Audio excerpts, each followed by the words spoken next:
now take you to the broadcast of It's Time with Reverend Nathaniel W. Martin.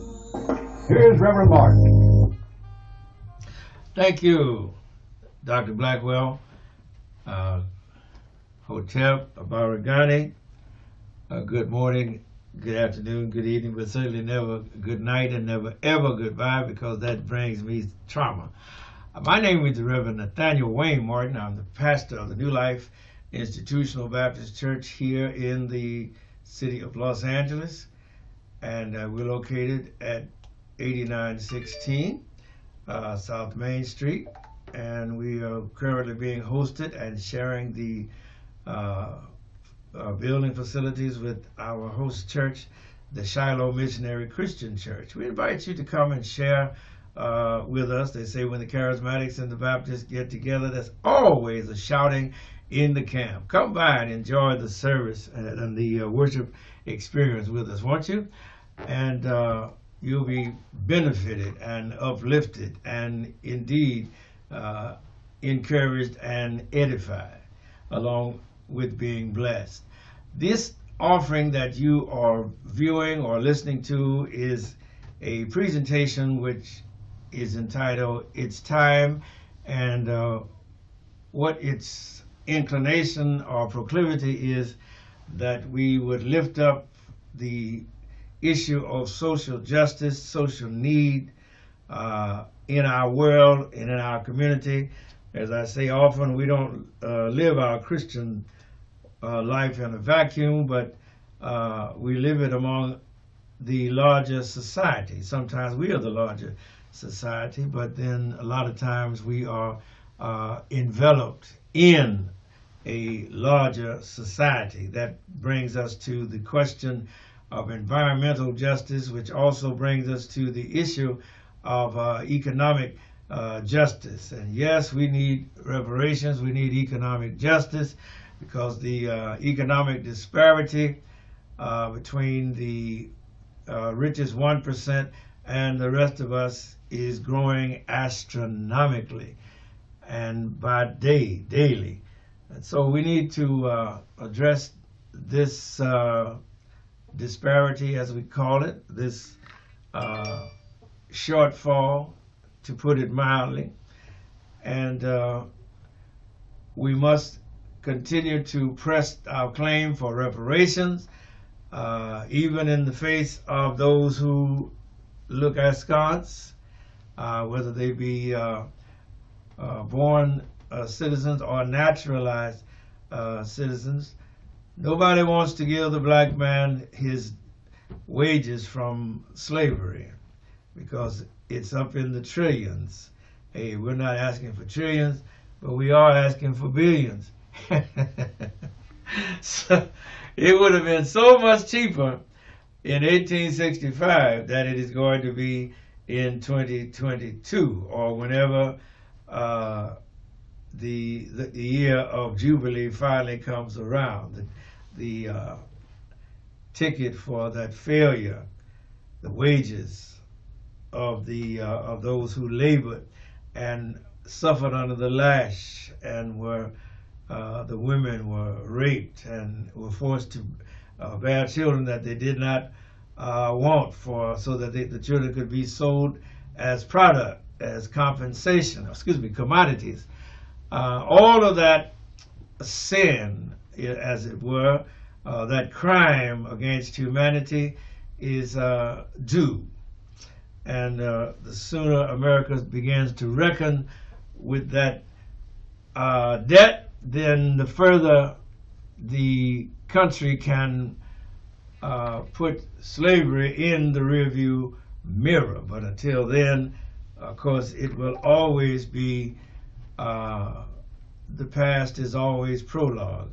The past is never gone, it is always with us. And surely our slave past is always with this country. I had an interesting conversation with a teacher yesterday who is planning to start a private school. So I asked him, I said, where do you stand on history? And first he talked about CRT. I said, no, what about you? Are you going to teach history like it is? or are you going to continue to whitewash it? So he says, no, we're going to teach history. We need to teach both the entire history. And so I was kind of encouraged by that. And we trust that more of our academics and scholars and pedagogues will be of that ilk, that you realize the time has come to teach the truth, the whole truth, and nothing but the truth. And stop trying to foster these mythologies off on people, that Columbus was a hero, or that George Washington never told a lie, didn't chop down a Cherokee, and all that type of business. Our scripture references, one of our scripture, well, we use two, one from the Old Testament and one from the New, as a window through which to view this world in which we live. One is the reparation scripture as God intended it in the book of Deuteronomy, picking up the reading in chapter 15 at verse 12. I recite, "And if thy brother, an Hebrew man or an Hebrew woman, be sold unto thee and serve thee 6 years, then in the 7th year thou shalt let him or her go out free from thee. And when thou sendest them out, thou shalt not let them go away empty, but thou shalt furnish them liberally out of thy flock, and out of thy floor, and out of thy winepress. Of that wherewith the Lord thy God hath blessed thee, thou shalt give unto them." I stress the word give, because we always like to sell or let people rent or borrow. The Bible didn't say sell, didn't say lease, didn't say rent, didn't say borrow. It said give. Give unto them, so that they may go out whole, as it were, fiscally sound, economically sound, because you don't never know how insecure you are until you leave where you've been. It's always a growing expense once you leave home, even if you're going on a trip. Once you lock your door and get in that car or get on that plane, you spending money till you get back home, I'm telling you. And so if you are a person who has been in bondage and now you are to be released from that bondage, then you must have the wherewithal to resume a normal life. And God required it of those who had been benefited by you, that they would supply you and furnish you. The Bible uses the word furnish. We talk about the word supply. Because of the fact that it's just necessary. You need all of those things. And remember, this was an agrarian society in which the Bible was written. And just think what it would cost now to start over. A person coming out, I think of people coming out of prison or coming out of foster care, turning 18 and being kicked out with nothing. That law is going to have to be remedied. The foster care system is bad enough when it's got the people in there, and then when they turn 18, they're suddenly turned out of doors with nothing, and with no preparation for earning a living or getting a job, or many times they haven't even completed education to a point where they can read normally, or figure normally, or calculate and reason. And so all of those things are against us as a great society, as the most successful and richest society on the face of the globe. And we are without peer. So then we see that how God would have it done, and then we see how by law, by practice, practice and pattern, how we have done it here in this country. Second scripture in the New Testament is a description of our current society, in which it will hold true to the end of time. And it says simply in Ephesians chapter 6, verses 11 and 12, "Put on the whole armor of God, that you may be able to stand against the wiles of the devil. For," verse 12, "for we wrestle not against flesh and blood, but against, 1, principalities, 2, against powers, 3, against the rulers of the darkness of this world, and number 4, against spiritual wickedness in high places." And that is an apt description of how we characterize systemic racism or the effects of it, and where do we encounter? We used to talk about institutional racism, but now we call it systemic racism, since we find out that it is not only in the individual institution, hospital, schools, banking organs, institutions, and all of that, but we find across the board that this cancer, racism, has infiltrated and has infected the entire society, so that the personal prejudices of an individual has been codified in the institution, and it affects us. Yes, it affects us all deleteriously. Although, of course, those people that are accorded the value of whiteness, as far as you can accord that value, they are what? Privileged. They have privileges and immunities, which those of us who accorded the value of black don't have those privileges. So we languish for the lack of those privileges and immunities. And that is the course of our world at the present time. I would like to continue with this discussion by the application of it to the racist practices, not of the Los Angeles Police Department or not of the Minneapolis Police Department, but no, the Kansas City, Kansas, and the Kansas City, Missouri.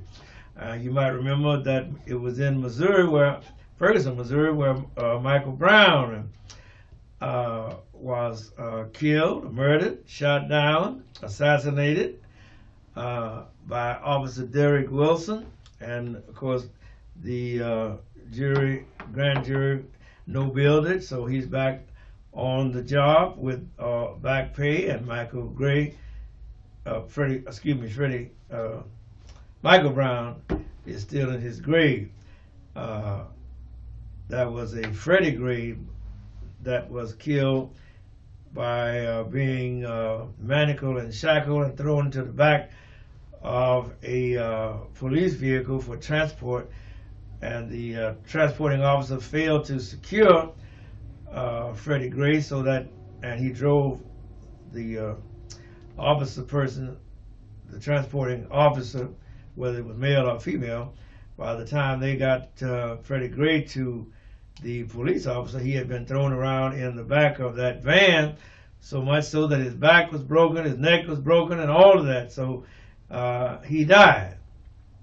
And nobody, of course, was charged because there was no malice intended, according to the court records. And isn't it interesting how many of our people die at the hands of the persons who are supposed to be charged with their care? All right, but now in the Kansas City, Missouri Police Department, they have 18 black officers have resigned, and there is a atmosphere of racism that stirs from the chief of police and infiltrates on down to the individual officer on the beat. And even though, according to what was his name, Donald Gradine, Tim Gradine, a former officer who was forced to resign, black officer.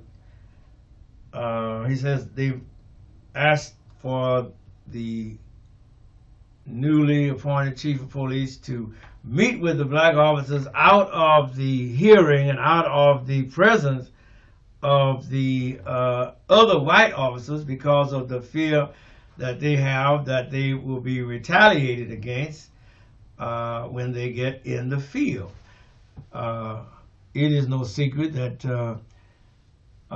if you're a police officer or you're on the fire department, that you could very easily lose your life because your companions or your fellow officers would step back, or your fellow firemen would step back from you and allow you to succumb to the circumstances. You cannot fight your way out, and you're depending on them, but then them let you down, then you are in a jeopardy. So the black officers don't want to just expose their complaints in the hearing of their fellow white officers for obvious reasons, as we have just explained. And yes, that is still, it's a blue, but it is dark blue and light blue. Trust me. Brother Ryan Sorrell, who publishes the Kansas City Defender, has made some interesting discoveries, and some of the people that he has interviewed are the survivors of the victims of police officer brutality. And Nareen Stokes was the victim of Officer Gillespie, and Officer Gillespie is still walking the street. And what the people are complaining about is that how the unfairness of the arresting police officer. One lady says she observed a policeman throw a pregnant black woman, 9 months pregnant black woman, down on her belly and kneel on her neck, you know, how they, like they did Freddie Gray, and that type of thing. Over policing in the black community, much like in Ferguson, where Ferguson, the emphasis was not on public safety, but it was on generating revenue from the public. And so that was why Michael Brown was looked upon as a source of revenue and not as a human being. Well, in our case, Michael Brown's case, and for largely for all of us, and we're still looked upon as cash cows. Just because we're not in slavery no more don't mean that they still don't prosper. The system does not prosper and generate its wealth off of our bodies, whether they steal our intellectual gifts, or whether they our artistic talent, or that they physically cause us physically to labor for their prosperity. And this brings to mind the movie that's on TV right now. It's called The Winning, the Lakers Dynasty, Winning the Lakers Dynasty, or something like that. Words to that effect. Where it talks, it portrays the season of the Lakers when they really had the Laker dynasty, Showtime, going with Irving Magic Johnson and Norm Nixon and all of those fellas, Jamal Wilkes and Kareem Abdul-Jabbar. And it's interesting to look at until you look and see who is actually making the money. And of course that would be Dr. Jerry Buss and all of his family and everything. And they so crazy about the black players, but it's because what? The black players are generating them wealth. And even though they are, some of them are, the black players are well paid, don't get me wrong. But in comparison to Dr. Jerry Buss and to Jeannie Buss and to all of the Buss family that own the Lakers franchise, man, you talk about, well, the Lakers individual like Kareem Abdul-Jabbar, he made millions, but he come to find out when he got ready to retire at first that he couldn't retire because the man that was his accountant, whom he had depended on, and had never troubled this man and said, "Well, how are we doing on the finances?" But when he got ready to retire, all of a sudden this accountant said, "You don't have no money." He claims, the accountant, he claims he had made some bad investment, and all of Kareem Abdul-Jabbar's money was gone. So if the Lakers hadn't kept him on, out of love and goodwill, he'd have died broke. Excuse me, he'd have retired broke. He'd have retired broke. He'd have been like what's his name, the boxer, Joe Louis. Yeah. And so my point is that the system has always made money off of our existence, whether it was physical labor, intellectual property, or artistic property. They've always given us the blues and then profited off of our blues. So the condition in Kansas City Police Department, even though they swear that it's not one color and that's blue, but yet the officers, 18 officers that have resigned, black officers, would beg to differ. And when you look at the cases of the police misconduct and police brutality and how so many black people still wind up injured or dead as a result of a traffic stop, then it gives one pause about the difference between the police department in Kansas City and the police department in Milwaukee, Minneapolis, Minnesota, or in Wisconsin. Because in all 50 states in this union, the policing power has always generated from the same slave patrols, slave catchers in slavery, and they didn't have to be gentle with the slave property when they captured it then, and they are not gentle with the slave property, with the the descendants of the formerly enslaved when they catch them now. And so that's why we continue to insist that the entire system must be changed. You can't reform a system that was spawned or born in slave catching. You got to change that practices, change those policies. You got to rewrite the training manuals, get rid of qualified immunity, because that has shielded a generation of murderers of our people, and still continues to shield them behind that qualified immunity. In other words, yes, I killed Joe child or your relative, and what you gonna do about it? Because I got qualified immunity. You can't touch me. I'm a member of the Police Protective League. You can't hold me accountable. And so these are the type of things and issues that drive most of us to frustration, because you continue to see that you wrestle not against flesh and blood, but against principalities, against powers, against the rulers of the darkness of this world, against spiritual wickedness in high places.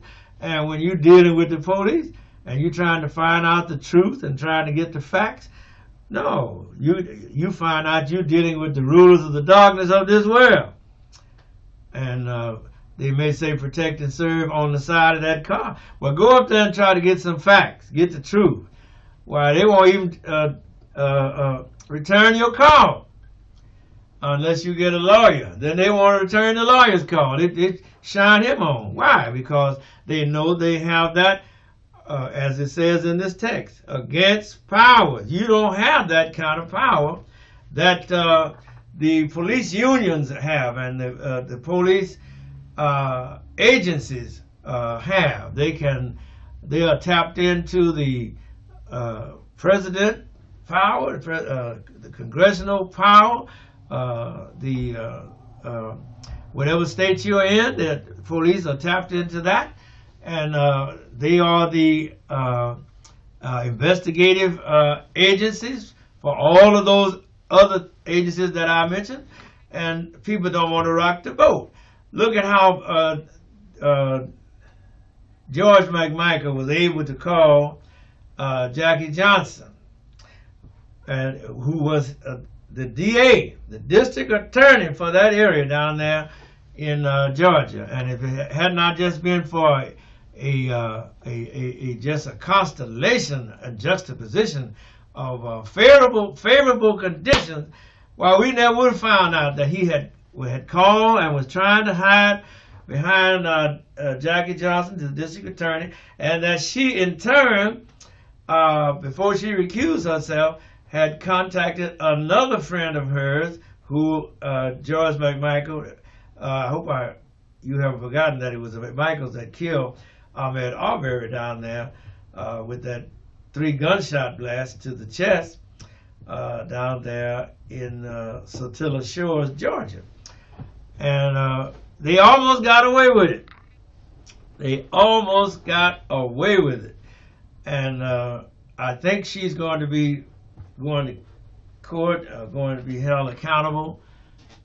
I say I think, because she was arrested. I'm talking about Jackie Johnson, the former district attorney. And she should be brought up on charges this year, or get a court date this year. But you never know, because they may circle the wagon. They may say, well, we're going to protect our own. But Travis McMichael, who was the person who actually killed, fired the shotgun blast that killed Ahmaud Arbery, and his father, George McMichael, were convicted. And they were convicted of a hate crime and malice aforethought and felonies. And so, but if it had not been for the boy's mother just getting on her knees in prayer and asking God and being tenacious in her seeking justice, we never would have had the revelation that these fellows had actually premeditated that they were going to murder Ahmaud Arbery. All right, my time is concluded. I'm going to close by talking to you about the fact that they wanted abortion to stop, but they don't want to provide formula for the baby once the baby is born. Now, they want to protect the baby inside the mother's womb, but once the baby is born, he can starve for all they care. All right. For those of you that are laboring, God bless you.